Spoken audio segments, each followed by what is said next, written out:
Hi guys and welcome back to another DrAce video, and today we're going to be playing MotoGP 22. It's time to start our MotoE career mode. It is time for the circuit of Jerez, here for the Spanish GP.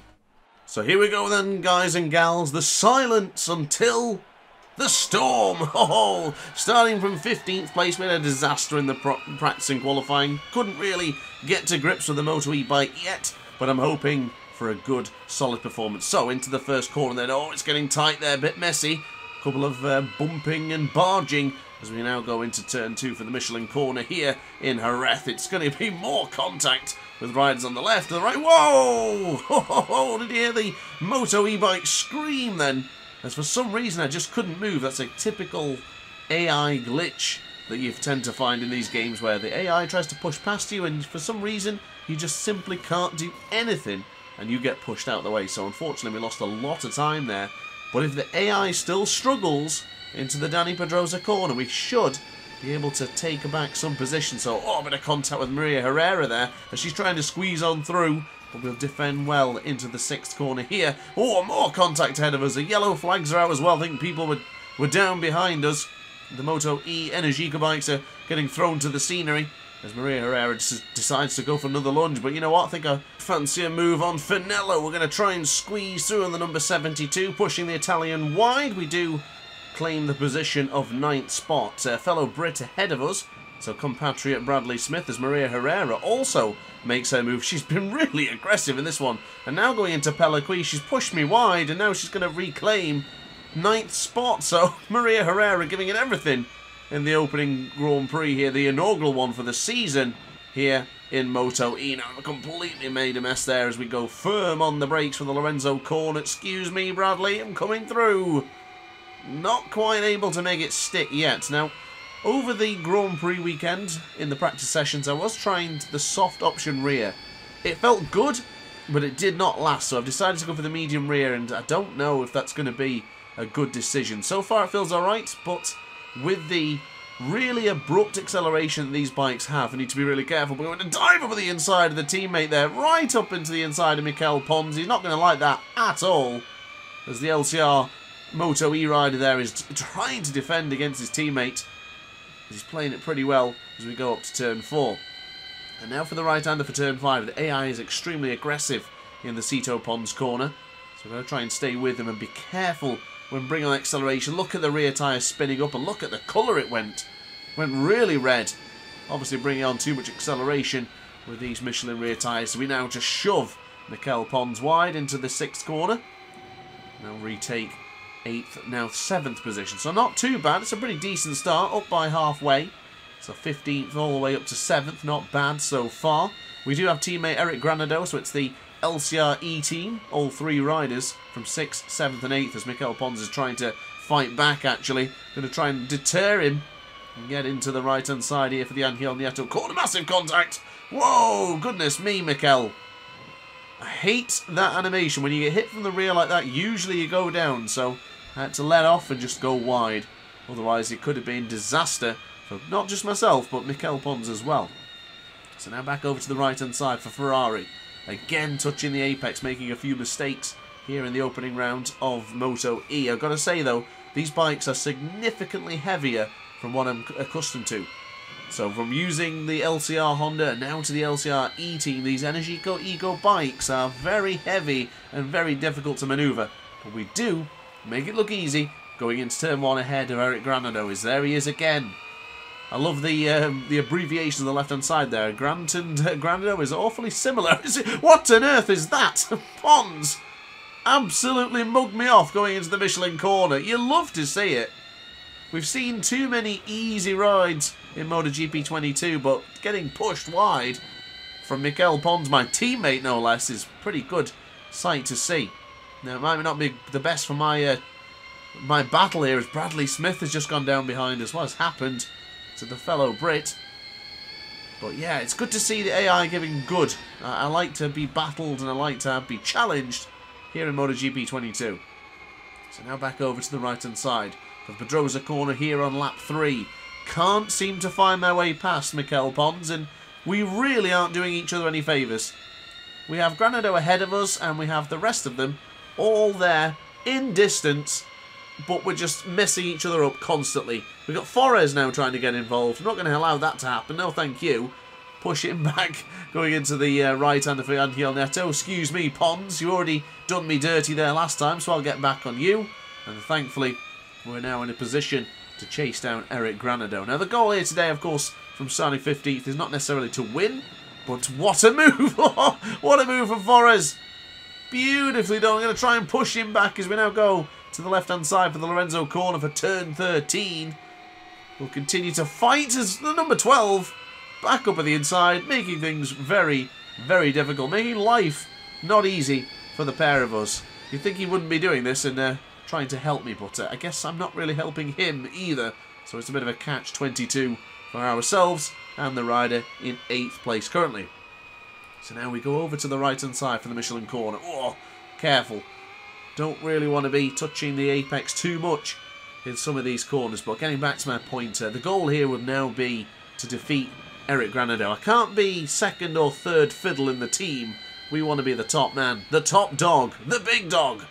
Got to make sure we get it done. Wow, look at the riders ahead of us there on track. They're getting really aggressive with each other. And speaking of aggression, here comes the number 12 again. I'm bound to beat him on the brakes. So here we go. Then if I do beat him on the brakes, be sure to hit the like and subscribe button. It does help out the channel quite a lot. And at this point, we're getting close to 6k, but that is Matteo Ferrari, the original MotoE champion. And unfortunately for him, his Grand Prix has ended just as it started this season. Disaster for the Italian. Disaster for the Grassini MotoE team. So now back over to the right-hand side for the Angel Neto corner. We are closing in. Mikel Pons, teammate of ours, has gone down. In the corner, he made that contact with us. He's now met his demise in that very same corner. Can't quite see who it is who's having a good old look behind their shoulder. I think it might be Mark Alcoba. He's under serious pressure from Hector Gartho now. So as we go into the left-hand side, it will be a pretty interesting scrap for this final position on the rostrum. Granado's in there as well. We're not too far behind. And across the line, are we going to set a good lap? It's not bad. Whoa, we're going to break really, really late there as Granado went way too early. We go round the outside, but he probably will have that inside apex, not just for turn 1, but for turn 2 as well. I'm going to try and cut his nose off. Not really. Oh! Oh! Granado! Did he go down? Oh, he stayed on. Unbelievable. I guess that was my fault, but here he comes again. Granado's fighting back. GRA versus GRA as we now fight back into the Sito Pons corner. I know they're aggressive there, but look at our rear tyre. Whoa, look at it now. It's extremely hot, but I was more impressed with how much tyre we've saved. Potentially the soft option rear could be an option for this 8-lap dash here in Jerez.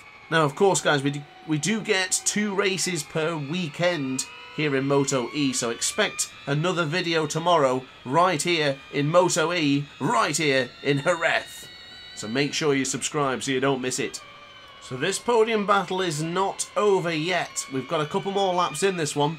Looks like Egeta and Nakoro are well and truly sorted for their podium charges, but Garso currently hang on to third as teammate Granado has gone down in the exact same spot as our other teammate Mikel Pons. And incredibly, Matteo Ferrari, who went down in the early stages, is already still in 8th place. Phenomenal job for the Italian down there in 8th position. Of course, using the number 11, the number I use in World Superbike. So, yeah, good choice there, Matteo. So, coming out to the left-hand side then for the Jorge Lorenzo corner. It certainly won't be an improvement for us, but if we can just get the slipstream of Mark Alcoba and hopefully then close in on Garza, we could be ending the day with a podium. Great challenge and battle so far in MotoE. It always does offer some good competition in these electric bikes. I do very much enjoy playing with them here in MotoGP 22 and even in the previous installments as well. But we dive up at the inside of Alcoba. He is quickly going backwards as we claim the 4th spot, and now it's time for us to do the business and chase down Hector Garso ahead of us. Oh, contact there from Mark Alcoba. That was aggressive. Wasn't quite expecting that from the Spaniard, but still, I'll use the power of the ego machine using power setting 3 all the time and go firm on the brakes just before the DHL sign, and hopefully we get this bike stopped going into the Pedrosa corner, which we do quite nicely. I actually gained about 5/10 of a second, actually 6, as it says in the graphic on the right hand side of your screen, so we're looking pretty strong towards the latter stage of this Grand Prix. The medium tyre working well here. This could be a podium. I am keen to get this bike on the podium. We've done the business with the LCR Honda, but can we do it with the LCR Energico Ego Machine? That would be something else. This has certainly been a battle, and a battle of attrition as well, with riders crashing all over the place here in Jerez for the first round of the MotoE Championship. So now back over to the right hand side. That's very tight to the apex, sir. Too much. Too tight. Getting ourselves a penalty there, or almost. It's a track limit warning for us. Do that 4 more times and yeah, find yourself with a long lap penalty. So I've got to be careful now. Don't want to be falling foul to such things across the line. We do go the fastest. Granted, we did just make that little bit of a mistake and cut the apex of Ferrari. However, we went quicker than Eggerter by 1/1000th of a second. You may want to rewind that back to see if that was right, but I believe it was by 1/1000th of a second. So that was a pretty damn decent lap time. Now chasing in Hector Gartho. I think we can do this, providing there's nothing that goes wrong, no catastrophes or any mistakes. I can't see why we can't be on the podium by the end of this Grand Prix. I'm pushing now. Medium rear is getting thrashed in the latter stage of this Grand Prix. Go firm on the brakes as we close in. We're getting closing in a bit too quickly here a little bit. We're still good. Thought I might be going a bit too wide there for the Pedrosa corner, but we're still on it. We're still in pursuit of the number 4. Why doesn't the number 4 stay in 4th? He'll be able to match his number as we now go to the left-hand side for the Martinez Aspar corner. Here we go. Just 1.5 more laps remain into the Angel Neto corner. This is a chance for us to close in on Garzo. He's doing a phenomenal job, but we've gone wide there. That's a big mistake. I felt the rear tyre just slipping and sliding and kicking and squirming, not allowing us to move the bike over to the right-hand side. The weight of these bikes are really hefty. And of course with... Oh, that's very late on the brakes. Oh, we're not going to get it stopped. Too eager. Way too eager. Just one small mistake and I think that's done it. There's a significantly slower lap time there, losing 1.1 seconds. We're not that far away, but that's going to be a big ask now. I can do pretty well in the first sector, but then the middle is where we're going to lose time to the number 4. I think that might have just done it for us, though. Ah, that's a big mistake. Just eager. After I made that mistake coming into Pelliqui into the Ferrari, I felt like I just really had to go for... Yeah, I'm making too many mistakes now. This is it. I'm pushing like we do with the MotoGP bikes. That's just not working out. The rear tyre is on fire. Unfortunately, our race pace is not in fuego. So unfortunately, I think we're going to be finishing in 4th. But I've got to say, that's an 11 grid improvement. Can't do much better than that, can you? We fought off some fierce competition here today. The 120% difficulty AI here in MotoE is what you would expect. Compared to what we had in MotoGP, it's certainly not what we expected, so I'm pretty happy. Oh, good. Yeah, it's over this one. This lap is just gone.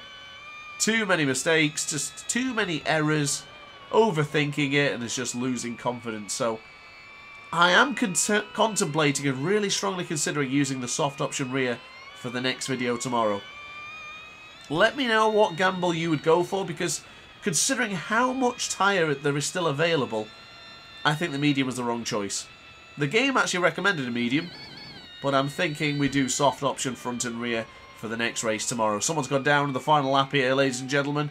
But all eyes on Domi Eggerter as he crosses the line now. He wins here today.